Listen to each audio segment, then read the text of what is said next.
I am 76 years old, and although I never thought I would become the kind of man who speaks to himself, lately I find myself talking out loud just to fill the silence. My house, a modest single-story place with faded yellow siding and an uneven fence that I keep promising to repair, has grown so still that even the tick of the old wall clock feels like a living companion.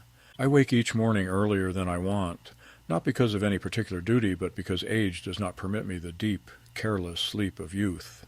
I lie there in the half-light, staring at the ceiling, listening to the emptiness around me, and I try to summon the memory of a time when the house hummed with other voices.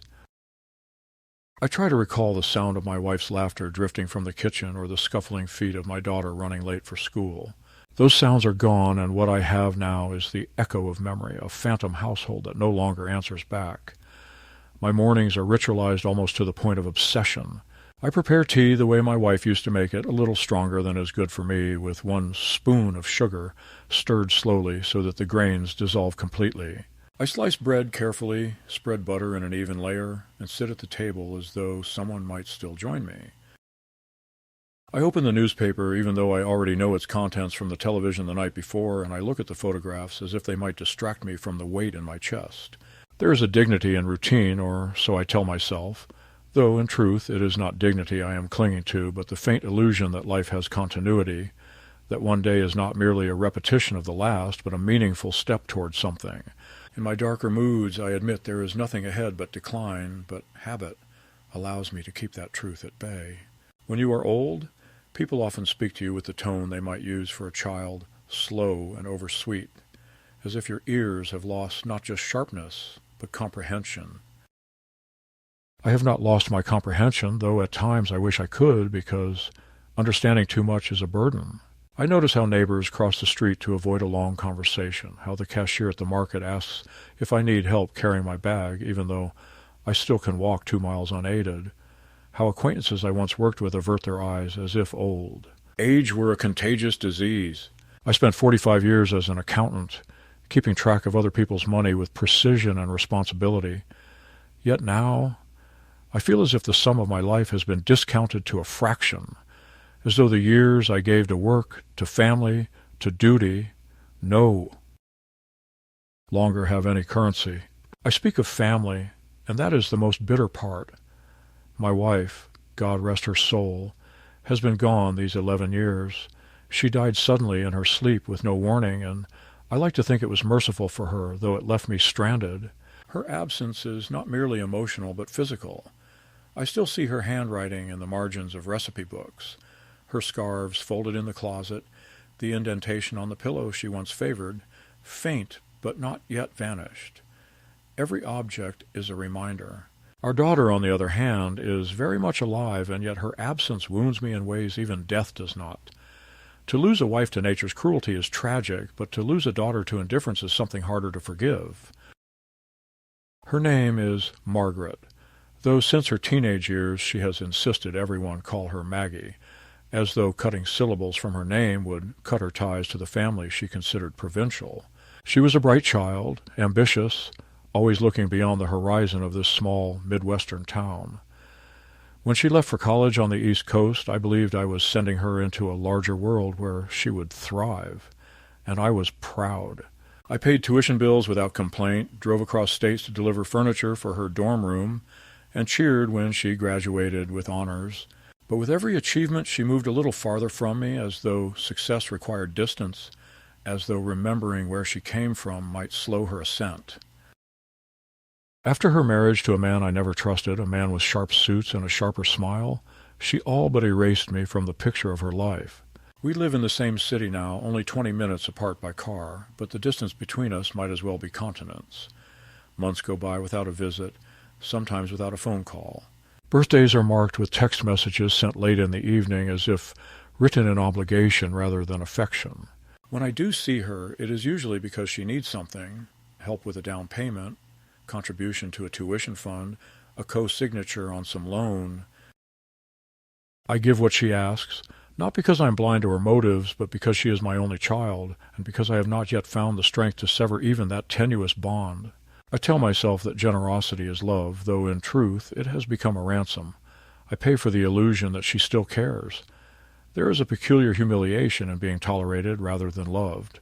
I sit at my table some evening, staring at the telephone, wondering whether to dial her number. More often than not, I do, and I rehearse what I might say if she actually answers. The calls usually go to voicemail, or if she does answer, she is brisk, distracted, already halfway out the door of the conversation. "I'll call you back, Dad," she says, and of course she never does. Each such call leaves me hollow, but still I try again the next week because an ignored father is still a father, and the hope of hearing warmth in her voice is not something I can easily extinguish. I know how people view old men who complain of neglect. They say we exaggerate, that we expect too much, that we fail to understand how busy modern life is. Perhaps that is partly true. I do not demand that she sit by my bedside each evening, or that she make me the center of her life. I only wish for acknowledgment, for the occasional evening when we share a meal and talk not of money or obligations, but of memories and simple joys. I long to hear her laugh without irony, to see her eyes soften, as they once did when she was a girl with braids and scuffed shoes. Yet those moments belong to the past, and the woman she has become looks at me as one might look at an old photograph, faded, embarrassing, better left tucked away in a drawer. Sometimes I walk to the park and watch other families. I see daughters holding their father's arms as they stroll, steadying them, listening with patience to stories they have probably heard 100 times. I see grandchildren climbing onto laps, demanding tales of the past, laughing at jokes that are more love than humor. I watch and I ache because those simple acts that should be mine have been denied me, not by fate, but by choice. My daughter has chosen to keep her children away, claiming they are too busy with school or sports, and so they have grown into strangers whose birthdays I barely know. The few times I've seen them in recent years, they greeted me with politeness, but without recognition, as if I were a distant relative rather than the man who once cradled them as infants. The hardest part is that I still love her. Despite the coldness, despite the humiliations, despite the years of distance, I love her with the stubbornness of a father's heart. I remember the night she was born, the way her tiny fingers wrapped around mine as though she already knew who I was. I remember the first bicycle ride when she fell and scraped her knee, and I lifted her in my arms while she cried into my shirt. I remember school plays where she searched the audience for my face and smiled when she found it. I hold these memories as proof that what we once had was real, that my affection is not a delusion.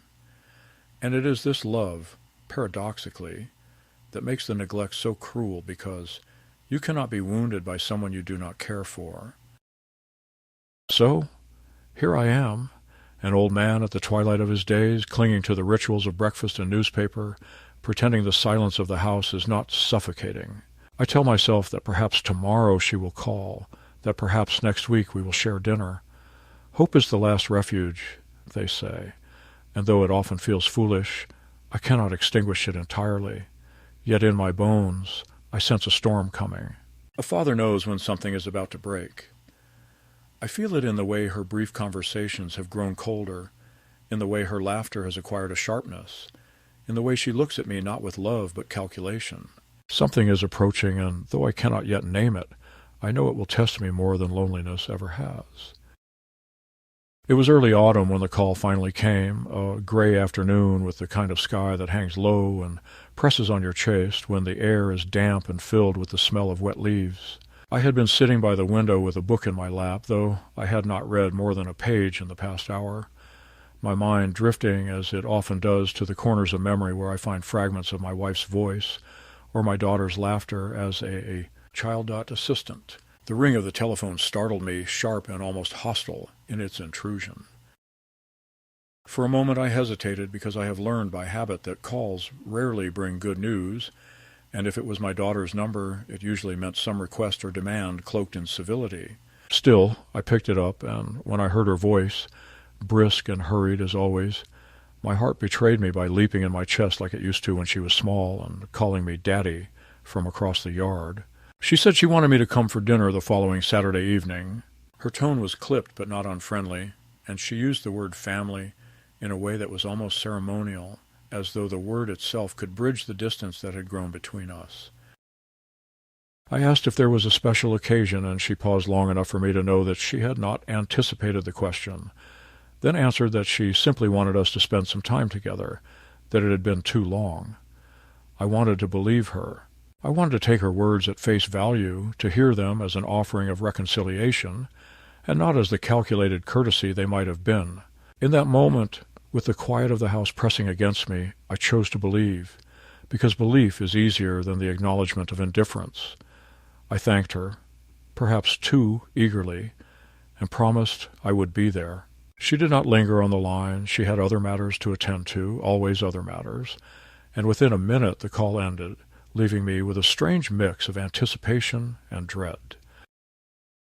The days leading up to that dinner seemed longer than usual, each morning a step closer to something I could not clearly define but felt in my bones. I found myself rehearsing conversations as I shaved in the bathroom mirror, wondering whether I should bring up the loneliness, the absence, the long silence, or whether it would be wiser to pretend that nothing had happened, to accept her invitation with gratitude and avoid any mention of past neglect. I took out my old suit, the dark gray one that had accompanied me through weddings, funerals, and anniversaries. It no longer fit as it once had. My shoulders have narrowed with age, and the fabric sagged where it used to cling, but it was still the best I owned, and I pressed it carefully until the creases were sharp. I bought a modest bottle of wine from the local store, one I remembered my wife used to enjoy, and I wrapped it in a paper bag as though I were bringing an offering. I even shined my shoes, though I had not worn them in months, and as I bent over the leather, polishing in slow circles, I thought of how absurd it was that an old man should labor so hard for a single evening of recognition from his own child. On Saturday evening, as the sun set and the air grew colder, I stood before the mirror and tried to straighten my tie. My hands trembled more than I would have liked, and after several failed attempts I gave up, letting the knot sit slightly crooked. I told myself she would not notice, or if she did, she would forgive it as the harmless imperfection of age. I left the house earlier than I needed to, walking slowly down the driveway, carrying the wine as carefully as if it were glass filled with memory rather than liquid. Her house was larger than mine, newer, with a wide porch and bright lights glowing in the windows, a symbol of the life she had built with her husband, the life in which I was only an occasional footnote. When I rang the bell, I felt like a guest rather than a father, as though I were intruding on a place that should by right have been open to me. She answered the door in a dress that spoke of careful preparation, her hair pulled back, her face painted with the kind of subtlety that suggested effort concealed behind apparent ease. She kissed me lightly on the cheek, a gesture so brief and mechanical it might have been given to a distant relative. Behind her, her husband appeared, tall and silent, his smile tight, as if drawn with a ruler rather than with warmth. He shook my hand perfunctorily and stepped aside to let me in. The house smelled of roasted meat and spices, and from the dining room came the muffled sound of the children's laughter, though when I entered they fell quiet, greeting me with polite nods rather than the eager embraces I remembered from years ago. They have grown into adults almost without my knowledge, and their eyes, bright with youth, carried no trace of recognition of the man who once carried them on his shoulders. The table was set with more formality than I expected, silver-polished, napkins folded in precise shapes, candles lit, though the electric light was more than sufficient. It felt less like a family dinner and more like a performance staged for unseen judges. I placed the wine on the table with a small smile, saying it was something I thought we all might enjoy, but my daughter's eyes flickered with something unreadable, and she pushed it aside with a murmur that they already had wine chosen for the evening. I took my seat, and though I tried to relax into the occasion, I could feel the tension in the air, a tension that grew with each passing minute as the conversation turned not to reminiscence or affection, but to polite inquiries about my health, my finances, my memory. At first I answered simply, trying to keep the mood light, but the questions grew more pointed. Did I remember to take my medicine regularly? Did I ever forget to lock the door at night? Did I still handle my own bills, or did I need assistance? Each question was asked with a thin smile of concern, yet beneath it I sensed something sharper, a probing disguised as care. My daughter's husband leaned forward, his elbows on the table, his voice measured but insistent, as he recounted a about an acquaintance's father who had wandered off one evening, confused, and been found hours later miles from home. He spoke as though it were an amusing anecdote, but his eyes never left mine, and I understood that the story was a mirror they wanted me to see myself in. I laughed politely, though my hands tightened on the fork until my knuckles whitened, and I told them that I was perfectly capable, that I managed my affairs without difficulty. My daughter smiled in that patient, condescending way I have grown to dread, the smile that says she has already decided what is true, regardless of my words. The food was served, and though the flavors were rich, I could barely taste them, my appetite dulled by the undercurrent of judgment flowing across the table. I tried to steer the conversation toward lighter topics, asking the children about their studies, their interests, but their answers were brief, distracted, and my daughter quickly redirected the talk back to practical matters. I felt increasingly as though I were not there to share a meal, but to be evaluated, measured, perhaps even prepared for something. As the meal went on, the tone shifted from subtle to overt. My daughter remarked that it must be lonely living alone in that old house, that perhaps I should consider moving somewhere with more support. Her husband nodded solemnly, adding that many men my age struggled with independence and that it was nothing to be ashamed of. The words stung, not because they were cruelly spoken, but because they were delivered with such calculated softness, as if I were a child being coaxed into surrendering a toy. I sipped my water slowly to disguise the heat rising in my chest, and I forced myself to remain calm, though a part of me wanted to rise from the table and shout that I was not yet dead, not yet useless, not yet theirs to manage like an estate. Waiting for probate. By the time dessert was served, I understood with a clarity that left me cold. This dinner was not a gesture of reconciliation, not a bridge toward closeness, but the opening act in a campaign. They had gathered me here not to honor me, but to probe my weaknesses, to remind me of my frailty, to begin planting in the minds of their children, and perhaps in mine, the idea that I was failing, that I was slipping, that decisions about my life might soon be better made by others. The realization sat in my stomach heavier than the food, a stone of dread, and though I smiled and thanked them as courtesy demanded, inside I felt something shifting, the first tremor of anger that would not be easily quieted. The evening had already taken on the weight of something staged rather than shared, and yet I still told myself to endure, to maintain composure, to look for a thread of warmth in the cold tapestry of the dinner. I remember staring at the plates as my daughter began serving the second course, her movements precise, her posture stiff, with the kind of control that leaves no room for tenderness. She placed the plate before me, a careful portion of roast and vegetables arranged as though she were serving a guest in a restaurant rather than a father at his own family table. I thanked her softly, but before I had lifted my fork, she leaned forward, and with a sudden flick of contempt that she disguised as jest, she spat into my food. For a heartbeat, the room was frozen, the children wide-eyed, her husband grinning with the kind of crooked satisfaction that makes one feel small, and I sat there stunned, my fork suspended in mid-air. She laughed, saying in a falsely playful tone that I always ate so slowly and that perhaps a little seasoning would not hurt, and though she pretended it was a joke, there was no humor in her eyes, only something sharper, something that cut me, deeper than any blade could. I wanted to believe that I had misunderstood, that perhaps it was some grotesque attempt at humor, but the silence of the table told me otherwise. My grandchildren lowered their eyes, embarrassed not for her, but for me, as if my humiliation were contagious and they wanted no part of it. My son-in-law leaned back in his chair, smirking, whispering something to her that I could not hear, but that made her lips twitch in amusement. I stared at the plate, at the food now desecrated, and a flush of heat ran through my face, not only from shame, but from the realization that this was not an isolated cruelty, but a deliberate display, a public stripping of dignity meant to remind me of my place, to fix me in the role of the feeble old man whose protest would be met with ridicule. I pushed the plate slightly away, my hand trembling, and murmured that I was not hungry, but she insisted, pushing it back toward me with a firmness that carried more command than care. "Don't be dramatic, Dad," she said with a sharp smile. "It's good food. You should eat. You need your strength."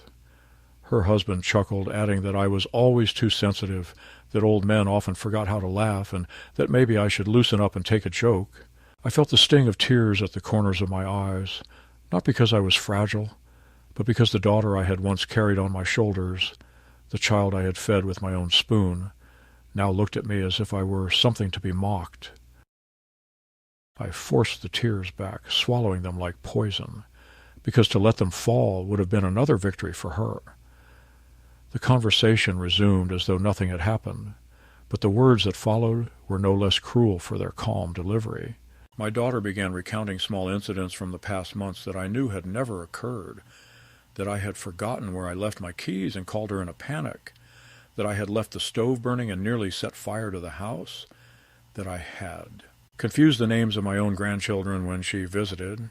Each story was delivered with a tone of weary patience, as if she were cataloguing the decline of a once respected man, and her husband nodded along, confirming details, embellishing, creating a shared narrative in which I was already a caricature of senility.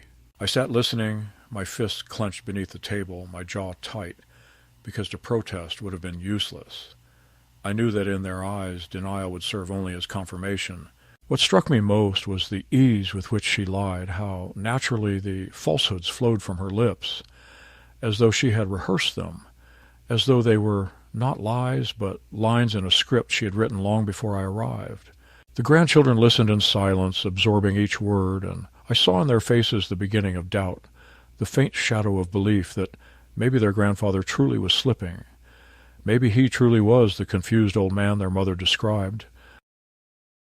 That realization hurt more than the spit on my plate, because it meant that she was not only stripping me of dignity in the present, but rewriting the past and poisoning the future, erasing the man I was and replacing him with an image of frailty and incompetence. The rest of the meal blurred in my mind, my appetite gone, the food tasteless.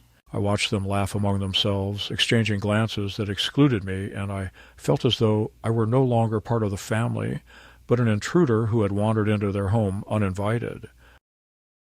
Each laugh, each dismissive gesture, each fabricated story tightened the noose of humiliation around me, and though I sat silent, inside me a storm was gathering, a storm I knew I could no longer suppress for much longer. I excused myself finally, claiming I needed the restroom, though in truth I needed only to escape, to stand before the mirror and confront the reflection of a man who had allowed himself to be diminished in front of those who should have been his closest kin. In the bathroom I stared at my face, at the sagging lines and the gray stubble, at the eyes clouded not by dementia but by grief, and I whispered to my reflection that I was not broken, that I still remembered, that I still knew who I was. I thought of my wife, of the way she used to touch my cheek when I felt weak, and I felt a surge of anger not only at my daughter but at myself for sitting silently, for accepting humiliation like a beggar grateful for scraps. When I returned to the table, the laughter died for a moment, and I saw in their eyes that they had noticed the change, a small flicker of resistance in my posture, a stubborn refusal to crumble. But the night did not end there. Coffee was served, and as we sipped in strained silence, my daughter leaned across the table and, in a voice smooth and practiced, said that she had been thinking about my future, that she worried about me living alone, that it might be better if I entrusted certain responsibilities to her and her husband. She spoke of finances, of legal documents, of safety, and though she dressed her words in the language of care, I heard the steel beneath, the intent to seize control, to declare me incapable. Her husband nodded, adding that such arrangements were common, that many families made them for the good of their elders, and that I should not feel ashamed. I listened, outwardly calm, but inside I felt the walls closing in, the realization that this dinner had been a stage for the first act of a larger play, a play in which my role was to vanish quietly into dependence while they stepped forward as custodians of my life. I did not argue that evening. I thanked them for dinner, kissed my grandchildren lightly on the forehead, and allowed myself to be escorted to the door like a guest leaving a formal event. But as I walked down the steps into the cool night air, the wine bottle still unopened in my hand, I felt something hardening inside me. For years I had endured their indifference, their distance, their requests for money, disguised as affection, but this was different. To be humiliated at my own daughter's table, to have lies woven around me, to see the eyes of my grandchildren filled with doubt, was a wound deeper than silence. It was an assault on my very identity, a theft not of money, but of dignity. And as I walked slowly home, my breath fogging in the cold air, I knew that the storm gathering within me would soon break, and when it did, it would not be me who was left diminished. The following week passed in a haze of unease, each day weighed down by the echo of that dinner, the spit on my plate, the lies that had been spoken so smoothly and accepted so easily. I could not rid myself of the image of my grandchildren's faces as they listened to their mother's stories, their expressions torn between politeness and the slow dawning of suspicion. It is one thing to be humiliated in private, but another altogether to be stripped of dignity in front of those who should carry your memory forward. I told myself I would not go back, that I would avoid further gatherings. Yet, when my daughter called again, her voice unnaturally sweet, promising another meal, this time quieter, more intimate, just the family, I found myself agreeing. Perhaps it was weakness, or perhaps it was that stubborn, foolish hope that never dies in a father's heart, the hope that maybe this time would be different, that maybe the cruelty had been a momentary lapse and not a permanent truth. On the evening of the second dinner, I prepared myself with less ceremony than before, for the enthusiasm of anticipation had been replaced by the caution of a man walking into an ambush he cannot avoid. I wore the same suit, but did not bother with the tie, and I carried no gift, for I had learned that offerings in that house were not received as tokens of love, but as inconveniences or burdens. When I arrived, I noticed at once the difference in atmosphere. The table was smaller, only 4 places set, the grandchildren absent, the candles unlit. My daughter greeted me with a smile that seemed forced, her husband hovering behind her with a look that was neither welcoming nor hostile, but something in between, a kind of watchful calculation. The meal was simpler this time, stew and bread, the kind of food my wife used to make on cold evenings, and for a brief moment as I tasted it I felt a pang of memory so strong that I nearly forgave everything. But the conversation soon pulled me back to reality, for it was not filled with warmth or stories of the past, but with subtle probing, questions about my finances, my routines, my habits. My daughter asked how much I still had in savings, whether I had considered what might happen if I became unable to manage my accounts, whether I had ever spoken with a lawyer about guardianship arrangements. Her husband leaned forward, his hands folded, his voice calm and measured as he explained that such matters were common, that no one wanted to think about them, but everyone eventually must, and that it would be easier for all involved if I signed certain documents while I was still of sound mind. The phrase cut into me, for it carried within it the implication that I was already drifting toward the opposite. I looked at them both, their faces carefully arranged to convey concern, but beneath the mask I saw the hunger, the anticipation of power disguised as protection. I set my spoon down slowly, my hands steady now, and for the first time in many years I felt the old clarity of the man I once was, the man who balanced columns of numbers with precision and who saw through falsehoods dressed as truth. I realized in that moment that the dinner was not an attempt to reconcile or even to humiliate. It was a step in a calculated plan to strip me not only of dignity but of autonomy, to position me legally as incompetent so that they could take control of everything I had worked for. The realization did not come as a shock, but as a slow unfolding, a puzzle, whose pieces I had been collecting without knowing. The lies told at the previous dinner, the stories of forgetfulness and confusion, the insistence on my frailty, the probing about my finances, it all aligned into a pattern too deliberate to ignore. They were building a case, constructing a narrative in which I was already half lost, preparing not just the children, but perhaps even the courts to see me as a man who could no longer be trusted with his own life. And the spit on the plate, the small humiliations, the laughter at my expense, those were not accidents but rehearsals, a way to weaken me, to see if I would break. For a long moment I sat in silence, the stew cooling in my bowl, the ticking of the clock on the wall filling the space between us. I thought of my wife, of how she had trusted me to guard our daughter's future, of how she had believed that love, once given, would never curdle into betrayal. I thought of the house I lived in, filled with her handwriting and her memory, and I wondered what she would say if she could see the woman her daughter had become, if she would blame me for the distance or herself, or whether she would simply weep. My daughter mistook my silence for hesitation, for weakness, and she reached across the table, her hand brushing mine, her voice soft and coaxing, as she said that this was only for my good, that I should not be afraid, that letting her and her husband take responsibility would free me from worry. I looked at her hand, at the manicured nails, at the skin that once clutched mine as a child when she was frightened, and I felt something shift inside me. I did not pull away, but I did not agree either. Instead I smiled faintly, a smile that I knew must have unsettled her, and I said that I would think about it, that I would consider her words carefully, that she was right to be concerned. Relief flickered across her face, and her husband allowed himself the faintest smile of triumph, as though the trap had closed. But inside me another plan was forming, not born of panic, but of the cold clarity of a man who knows he is being hunted and who refuses to go quietly. That night as I walked home, the air crisp and the moon sharp above the trees, I felt no despair. For the first time in years, I felt a strange energy, the stirring of resistance, the knowledge that though they might think me weak, though they might paint me as senile, my mind was still sharp enough to fight. I would not let them take what was mine, not my dignity, not my freedom, not the memory of the life I had built. The dinner that had begun as another act of humiliation ended instead as a revelation, a turning point. I saw their plan clearly, and I knew with equal clarity that I would not play the role they had written for me. The storm inside me had found its direction, and I would be ready when the time came.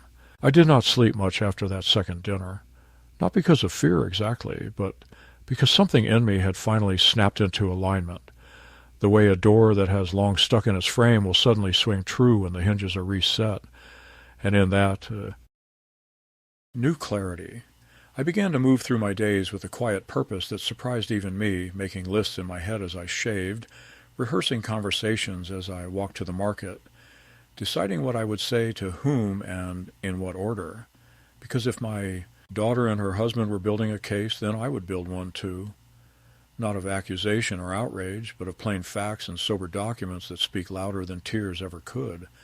And so the next morning I phoned my physician and asked for a comprehensive evaluation, not the cursory tapping of a knee and a question about the day of the week, but a real battery of tests, memory, attention, executive function, along with blood work and imaging where indicated, and I told him, in the steady tone that accountants use when reconciling numbers, that I required written results and a signed letter addressing my capacity to manage my own affairs, because sometimes the first step in defeating a lie is to place the truth on thick paper with a seal.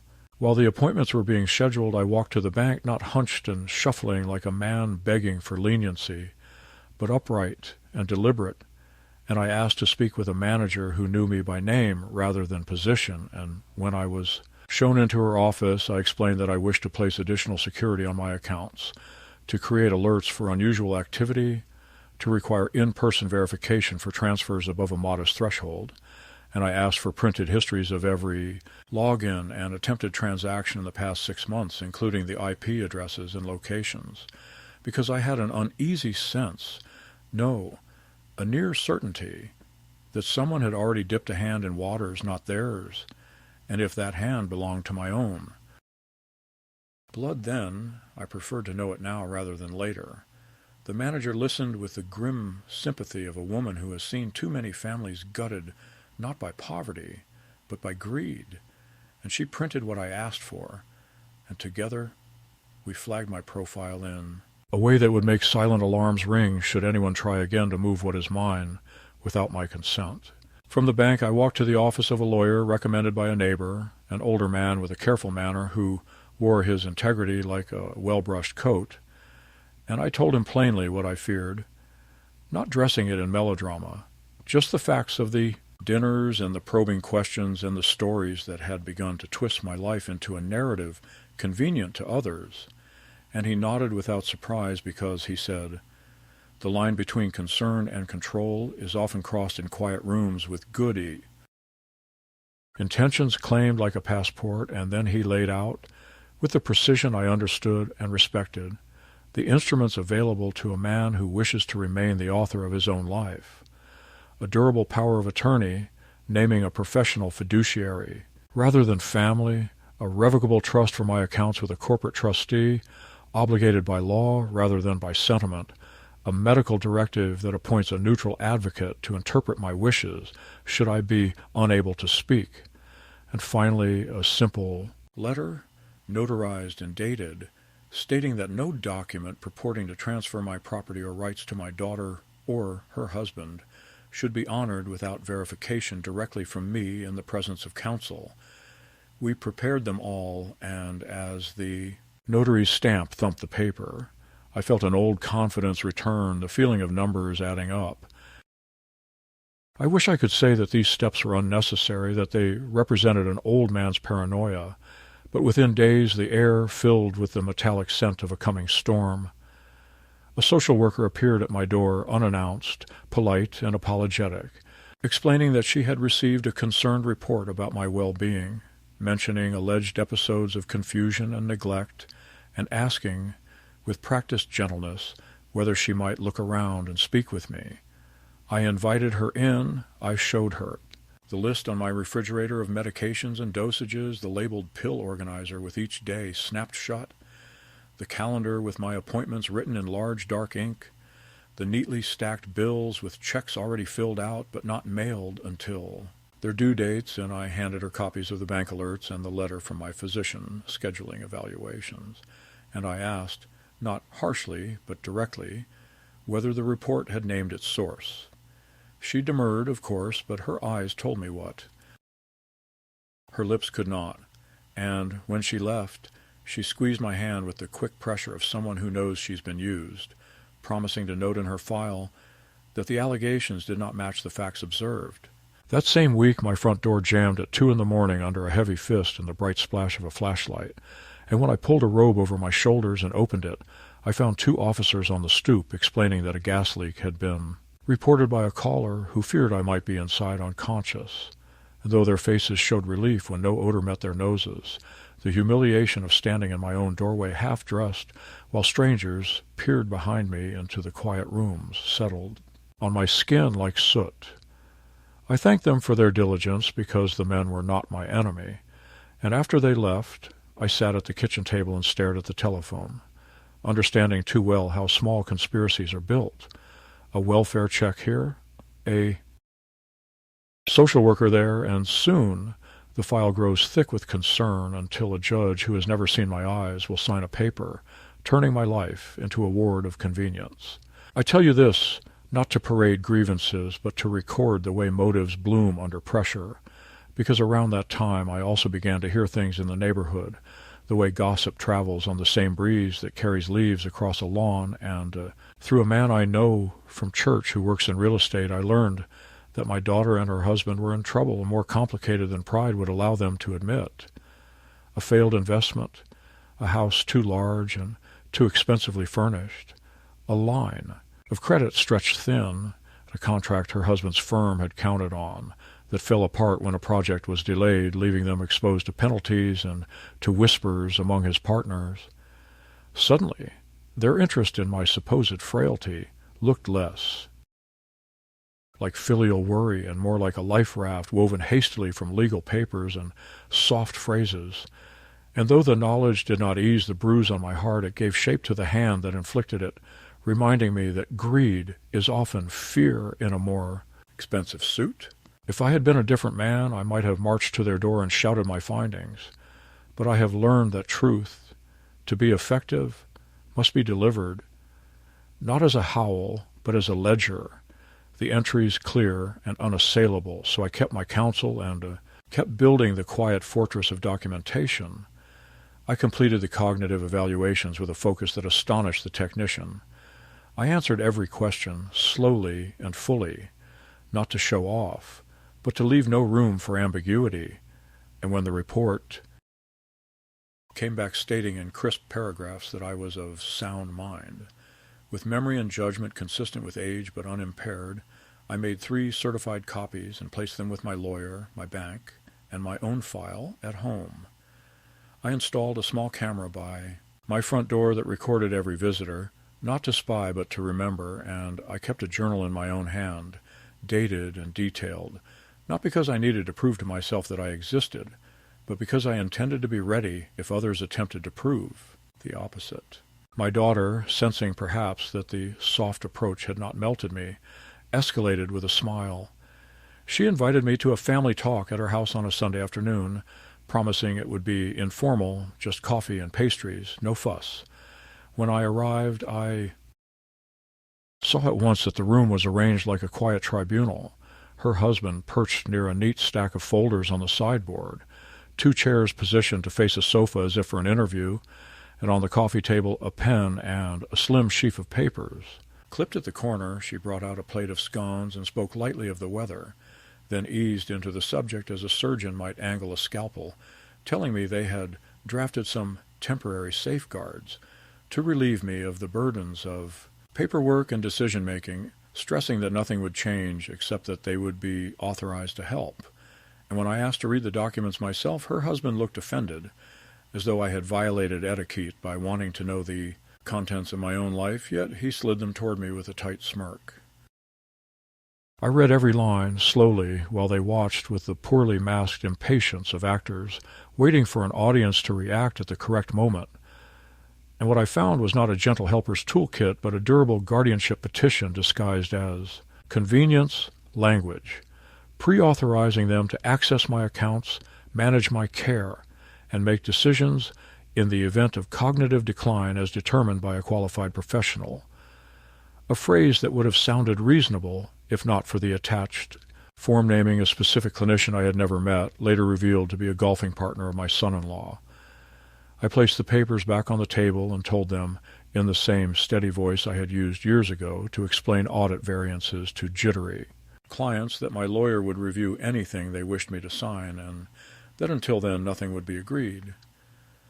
My daughter's smile tightened, then cracked, and I watched her weigh the options of cajolery and rage before choosing a third path: tears. She cried with the fluency of someone who has practiced in mirrors, telling me that she was exhausted from worry, that every night she lay awake imagining me collapsed on the kitchen floor, that she had only ever tried to do what was best. And while I sat there absorbing her performance, I noticed my son-in-law's eyes flick to the sideboard where the folders rested, and a corner of one protruded just enough for me to read the title, Petition, Temporary Guardianship, Ex parte, with a date that suggested they had planned to file regardless of this conversation. I stood slowly, not to intimidate, but to break the posture of supplication the room arranged for me, and I told them that I appreciated their concern, but that my affairs were in order, that evaluations had been completed, that appropriate legal instruments were in place, and that any further attempts to misrepresent my condition would be met not with tears, but with the kind of attention that banks, lawyers, and courts give to words like fraud. I left before they could find another tactic, and as I walked home, the old ache pressed at my ribs, because there is no victory in telling one's own child that you do not trust her, even when trust has been treated like coin to be spent. Yet the ache did not weaken my resolve, and in the days that followed the escalation continued from their side as well. Small arrows delivered from the shadows. A neighbor mentioned that my daughter had asked whether anyone had noticed me wandering at night. The pharmacist told me she had requested a list of my medications for safety, and a charity I had never donated to called to thank me for a pledge in an amount that mirrored too closely the round numbers my daughter has always favored. Each event by itself could be dismissed as error or miscommunication, but together they formed a constellation pointing in one direction, and I answered each calmly, correcting records, confirming boundaries, leaving a trail of dates and names like stepping stones across a dark river. Perhaps the most painful blow came quietly, as they often do. My elder grandchild, who has always been polite if distant, sent me a message late one night saying that his mother had shown him a video of an old man at a bus stop staring blankly at a timetable while traffic flowed around him, claiming it was me, proof of confusion. The boy did not accuse. He asked if I was all right, and the tenderness in his question cut deeper than any accusation could, because it told me he wanted to believe in me but had been given reason to doubt. I replied with a photograph taken by my doorbell camera that showed me at home at the time the video was recorded, and I attached a screenshot of the time-stamped bank alert for a transaction I had made that evening at the grocery store 2 blocks from my house, and then I wrote, with as much gentleness as I could put into a line of text, that sometimes people show us things to make us think what they need us to think.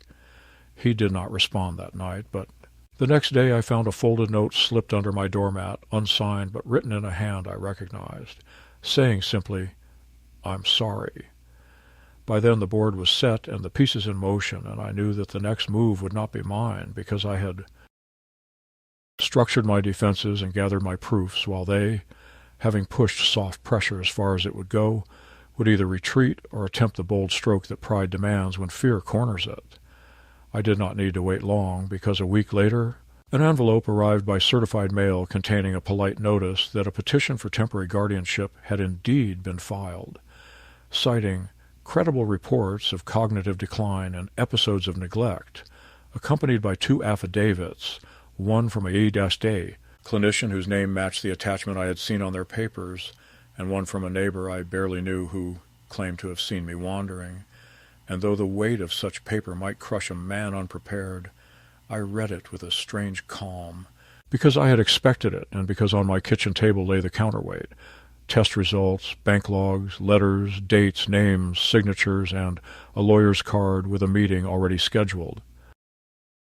That night I brewed tea the way my wife taught me, and sat by the window with the documents stacked into neat piles, and while the house around me held its gentle silence, I felt not the loneliness of a man besieged, but the steadiness of a man who has finally refused to surrender the ground beneath his own feet. And I thought of the dinner where my daughter spat on my plate, and of how small that act now seemed in comparison to the determination with which she had sought to devour my life. And I understood that humiliation had been the prologue, not the story. The story was this: a father, flawed and aging, choosing, not with bravado, but with quiet endurance, to be the author of his last chapters. And if there was any mercy left in the world, it would not be found in their approval, but in the clean, hard light of the truth arranged in order, waiting for the moment when it would be placed on the table in front of them and, whether they liked it or not, could no longer be swallowed without consequence. The day of the hearing arrived with a chill that seemed to settle into my bones long before I left the house. A gray morning where the light had no warmth and the air carried the smell of damp concrete. I dressed carefully, not in the sagging suit I had worn to their dinners, but in a newer jacket my wife had bought me years ago and which I had worn sparingly, as though saving it for a day when dignity mattered most. I pressed it myself, every crease deliberate, because this was not simply a morning of paperwork and signatures. This was a morning where the story of my life, my competence, my very right to remain myself, would be weighed by strangers who had never eaten at my table or heard my voice tremble with love for my child. I placed the folder of documents into a leather briefcase I had not touched since retirement, and when I closed the clasp, the sound was sharp, final, as though sealing away not only evidence but also the years of patience and humiliation that had led me here. The courthouse was crowded, the corridors filled with echoes of shoes and the low murmur of lives in limbo, and as I walked among them I felt less like a man on trial than like a ghost wandering through a place where decisions are made about the living. My lawyer met me at the entrance, a calm hand on my shoulder, his voice steady, reminding me that facts speak louder than tears. The patience was stronger than outrage, and I nodded, though inside me the storm was already breaking. We entered the small courtroom, and there they were, my daughter and her husband, sitting straight-backed, their clothes immaculate, their faces arranged into the mask of concerned children burdened by duty. She looked at me only once, a fleeting glance that carried no warmth, only the nervous flicker of someone who knows the script but fears the improvisation of truth. The judge entered, a woman with sharp eyes that missed little, and the proceedings began. Their lawyer spoke first, his voice smooth as polished wood, presenting the narrative I had already come to know too well. that I was a man slipping into confusion, that I had been observed wandering, that I had neglected household safety, that I was at risk of financial exploitation, not from others, but from my own forgetfulness. He presented the affidavits, the clinician's report written by a man who had never sat across from me, and the words filled the air like smoke, cloying, difficult to breathe through. My daughter sat with her hands folded, occasionally dabbing her eyes with a tissue at the precise moments that would punctuate the story, and her husband leaned forward, nodding solemnly, the picture of reluctant responsibility. When it was our turn, my lawyer rose without theatrics and began to lay out the counterweight. He presented the certified evaluations from my physician and from the independent cognitive tests, read aloud their conclusions in clear, clinical language, that my memory, reasoning, and judgment were intact, that I remained fully capable of managing my affairs. He submitted the bank records with security alerts showing no irregularities except for attempted accesses traced to addresses not my own. He produced the letter from the social worker who had visited unannounced, describing a home orderly, safe, and maintained with care. Each document was not a flourish but a stone, laid carefully to build a wall against the storm of lies, and as the pile grew, I saw the judge's eyes shift, saw the smoke begin to thin. Then came the moment I had both dreaded and prepared for, the chance to speak for myself. The judge turned to me, her gaze steady, and asked if I wished to make a statement. I rose slowly, gripping the edge of the table not for support but to steady the anger that threatened to spill from me. I spoke not as a supplicant, but as a man giving account of his own life. I told her of my work, of the years I balanced ledgers with precision, of how the same clarity now governed my days. I told her of the routines I maintained, the calendars I kept, the simple evidence of a mind that still held itself in order. I described the visits, the dinners, the humiliation, not with the bitterness of complaint, but with the plain tone of fact, because the truth, when spoken simply, is its own defense. And then, though my throat tightened, I told her what hurt most, that it was my own daughter who had brought me here, not out of love, but out of convenience, not out of duty, but out of fear of her own failures, and that, though I could forgive, neglect, what I could not accept was the theft of my dignity while I still breathed. The room was silent when I finished. My daughter's lawyer shifted uncomfortably, and for the first time I saw her mask falter, her eyes glistening not with rehearsed tears, but with something raw, whether fear or shame I could not yet tell. The judge leaned forward, her fingers steepled, and asked me one last question. Why I had not confronted my daughter directly, why I had not simply spoken to her outside of this chamber. I answered that a father will endure many things in silence, that love makes us swallow insults and wait for kindness that never comes, but that there comes a point when silence is no longer patience but complicity, and that I had reached that point. The night she spat in my food and laughed while her children looked away. It was the only moment in the hearing when her composure broke completely. She gasped softly, and her husband placed a hand on her arm as if to steady her, but the gesture looked more like control than comfort.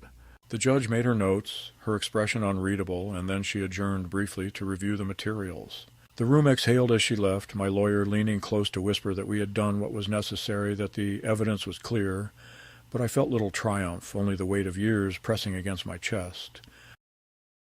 When the judge returned, her ruling was concise.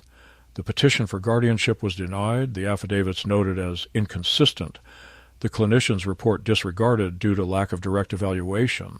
She confirmed my competence formally, entering it into the record, and cautioned against further frivolous petitions, noting that abuse of such proceedings for personal gain could itself invite legal scrutiny.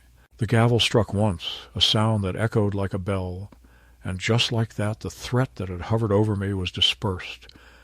But victory did not feel sweet. As I gathered my papers and rose, I looked across the table at my daughter, and what I saw was not triumph or defeat, but a chasm where love had once lived. Her face was pale, her eyes downcast, her husband already whispering urgently into her ear, and I realized that though I had defended my freedom, something deeper had been lost, something no court could restore.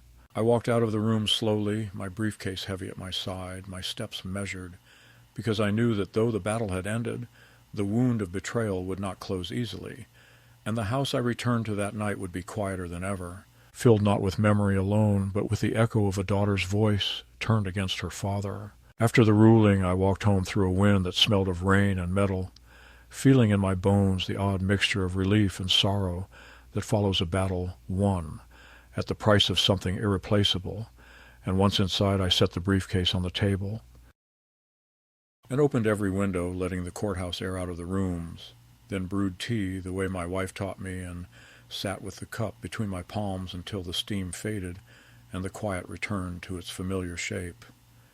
That evening I did not celebrate. I did not phone anyone. I simply took each document from the folder and slid it into the drawer where my will and letters already lived, and then I added 2 more pages I had written the night before, one addressed to my daughter and one to her children, both of them plain and undecorated, the first establishing boundaries with the steadiness of a fence post sunk deep into good ground, the second offering love without conspiracy and memory without accusation, because I had decided that if there was to be any future between us, it would stand on truth spoken in daylight, or it would not stand at all.